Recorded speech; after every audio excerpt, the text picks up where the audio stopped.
I just wanted to have a conversation with you on a little bit of everything. Yeah. What was it, 2 years ago? I think we sat down and talked, and you were just starting to really take off. Yeah, in America it was just starting to happen. Yeah. And Canada. I mean, it's not that hard. Canada. I mean, you're Canadian. I love my Canada. Yeah. No, yeah, I mean, but it's not really hard to be a success in Canada. Oh my God! You know, the truth is.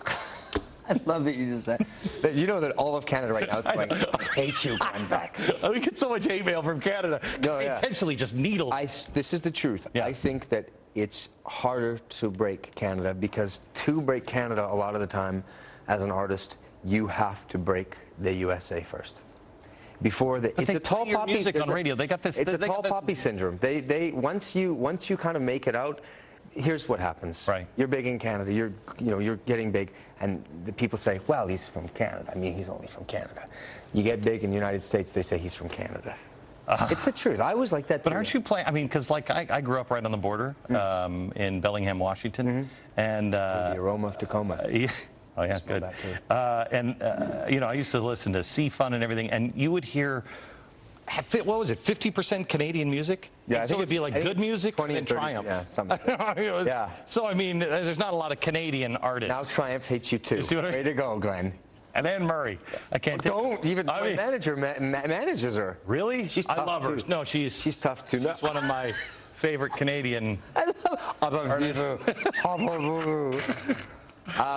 it's, you know what, great country to be from. Really difficult to make it from there, and yet so many. Is it still what you call home? Absolutely. I love Canada. It's a special country, and people don't hate us. You told. I know that. What's that like? What's that like? Will you take some of us across the border if things really start to melt down? Can we come across the border? You know, as well, we've also saved up a whole bunch in case stuff goes bad. We've saved up a ton of like rocks and slingshots. Really? We do. We have hockey sticks and curling stones. Yeah. In case Speaking things of hockey, get rough. last time I saw you was what? 2 months ago? Yeah. And walk in and you're there, and you said. I had just talked about your new CD had just come out, and I said, by the way, I want you to know you can absolutely claim you've never met me before in your life. Yeah. And you said, no, man, I just got into a fight at a hockey game. Yeah. What?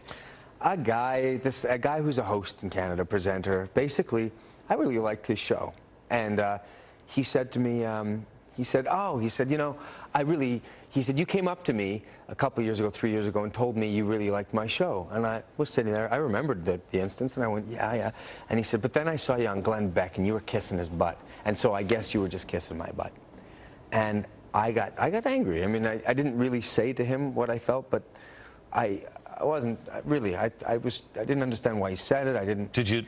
Well, the truth is, I love you, Glenn, but I don't have to. Well, the truth is, I wouldn't. I don't. Not trying to sound egotistical, but I don't need to kiss your butt. You don't need to kiss mine. I think you're a nice guy. We genuinely like each other, and I think, there's people like him or others who probably think like, oh, Bublè, be careful. Glenn Beck, there's people 50-50. Yeah. I'm Canadian, Glenn. I don't vote here. So what the hell does what I say? He doesn't even actually know who I am. He really doesn't. No. I love your music show. That's fantastic, isn't it? Is it the last time we saw each other 2 years ago when we sat down and did this? You were just starting to really pop here in America. Yeah. I saw your show maybe a year later, and I noticed the crowd had changed. Not changed, but had gotten much more intense. I noticed the security around you. I said to my wife, I said, it's really sad that all of the security is needed because he's a product to somebody, and everybody thinks they know you because you're so personal on stage and personable. Yeah. Has it changed? Has it become harder for you to... What's changed? Honestly, it's become easier. It's strange to say it, but with getting, a little more successful or selling more records or becoming a little more famous or whatever, all the things that happen when you do in this business, my life has become far more normal. I talk to my parents about it all the time, and I just say, don't you find it strange that I think, you know, it comes with experience. I'm used to it. I mean, and you get a little tougher skin, and when somebody writes something or something happens, you kind of go, well, you know, I know it's going to be okay. Does it even bother you? Do you it does. Read the stuff? Of course it bothers me. Of course it bothers me, yeah. And I'm like, I'm a Canadian kid, and you know, half the time I want to, of course, I'm human. I want to knock people out for saying rotten stuff. People say that, because I've read in the past, you know, oh, he's just trying to be Frank Sinatra, which I don't think you are at all. I think you're Clearly, I'm trying to be Sammy Davis Jr. Yeah, that's what it is. It's crazy. I think going for the fake eye was a bit much. Thank you, Glenn. But I call you Glenjamin. But Amen. You know, do you still get that? Do you still have? Because I remember, if I remember right, didn't people come after you? And for instance, My Way. You've never done My Way, have you? No. No. Why? Well, I'm 24 years old. You know, far too You're really young. 24? I'm 34 years old. I was going to say. Look really crappy for 24. Thank you. I'm not there yet.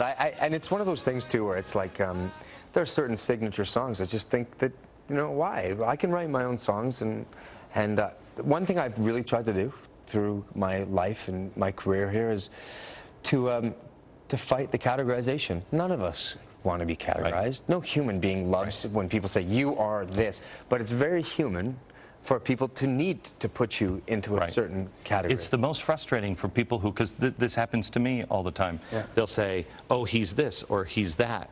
Now it's, he's Glenn Beck. Yeah. Where you're fit into your own category, but while you're coming up, and then people are pressuring you, don't do that. No, no, no. You don't want to do that because it takes you out of the category. You want to be more like this.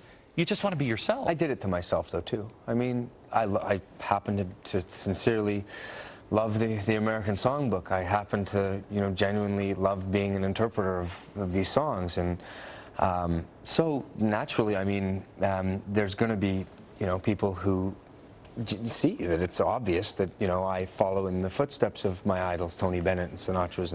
But at the same time, I worked really hard to sort of move forward from that too, and to make my own thing, and that came with me writing songs that were hit pop songs. Or it's going to sound stupid, but it's simple. I'm like the Benjamin Button of music. Everybody else, it's the truth. Everybody else starts off with punk and rap and R&B and whatever, and they end up like recording a standards record when they get older. And I started off with the standards record, and now I have moved slowly and, you know, gotten more into pop. May I? This is me at 60 years old. Can you bring this picture up?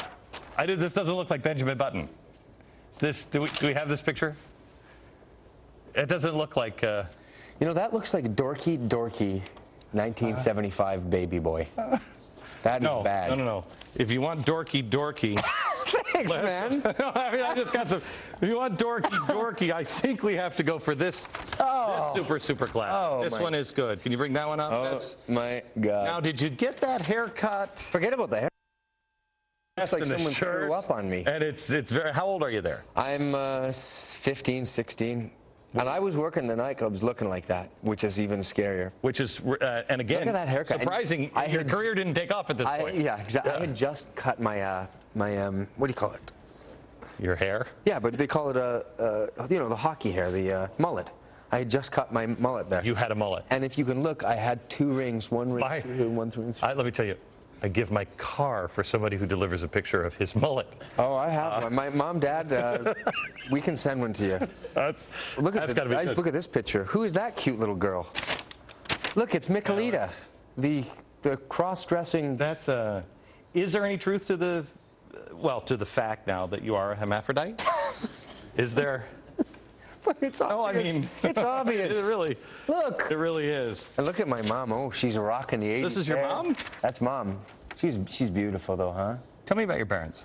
Beautiful. Beautiful. Young, fun. I couldn't get away with anything because they knew exactly. Did you tell your mom when you were 2 that you were going to be a star? Exactly, yeah.